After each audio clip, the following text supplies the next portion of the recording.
গুপ্ত নবমী, সিদ্ধি লাভের দিন। কিন্তু কি এই সিদ্ধি? শাস্ত্র কি বলছে জেনে নিন। প্রতি বছর আষাঢ় ও মাঘ মাসে পালিত হয় গুপ্ত নবরাত্রি। গুপ্ত শব্দের অর্থ গোপন। কিন্তু কেন এই নবরাত্রিকে গুপ্ত বলা হয়?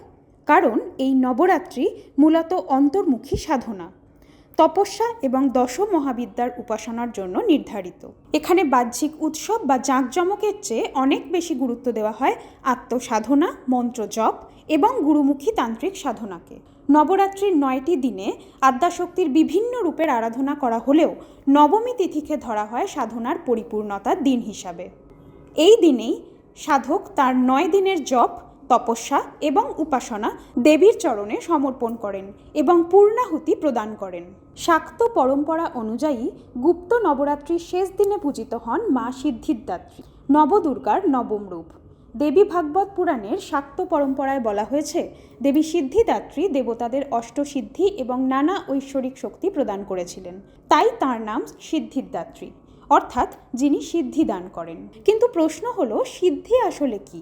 শাস্ত্রে বর্ণিত অষ্টসিদ্ধি হল অনিমা, অতি ক্ষুদ্র হওয়ার শক্তি; মহিমা, অসীম বৃহৎ হওয়ার শক্তি; গরিমা, অসীম ভারী হওয়ার শক্তি; লঘিমা, অত্যন্ত হালকা হওয়ার শক্তি; প্রাপ্তি, ইচ্ছামতো যে কোনো স্থানে পৌঁছানোর ক্ষমতা; প্রাকাম্য, মনোবাঞ্ছা পূরণের শক্তি; ঈশিত্ব, নিয়ন্ত্রণ করার ক্ষমতা; বশিত্ব, বশে আনার ক্ষমতা।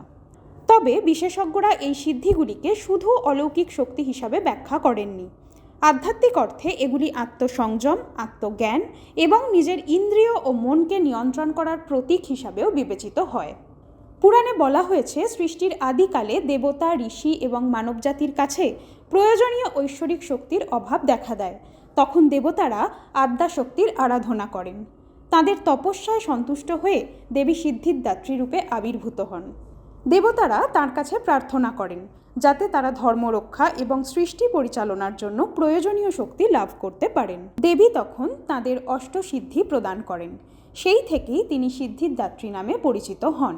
শাক্ত পরম্পরায় আরও একটি প্রসিদ্ধ আখ্যান প্রচলিত রয়েছে। কথিত আছে, মহাদেব শিবও একসময় সিদ্ধিদাত্রীর উপাসনা করেছিলেন। দেবী তাঁর তপস্যায় সন্তুষ্ট হয়ে তাঁকে সমস্ত সিদ্ধি দান করেন। দেবীর কৃপায় শিবের শরীরের অর্ধেক অংশে আদ্যাশক্তির প্রকাশ ঘটে এবং তিনি অর্ধনারীশ্বর রূপ ধারণ করেন, অর্থাৎ ডান দিকে শিব, বাম দিকে শক্তি। শিব ও শক্তি কখনোই পৃথক নন। শক্তি ছাড়া শিব নিষ্ক্রিয়, আর শিব ছাড়া শক্তি অসম্পূর্ণ, যা আমাদের শেখায় নারী এবং পুরুষের সমতার কথা। নবরাত্রির 9 দিন ধরে দেবীর বিভিন্ন শক্তির আরাধনার পর নবমী তিথিতে সেই সাধনা পূর্ণতা লাভ করে।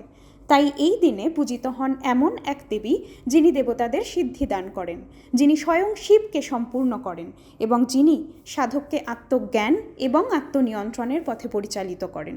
এই কারণেই গুপ্ত নবরাত্রির নবমীকে সিদ্ধি লাভের দিন বলা হয়।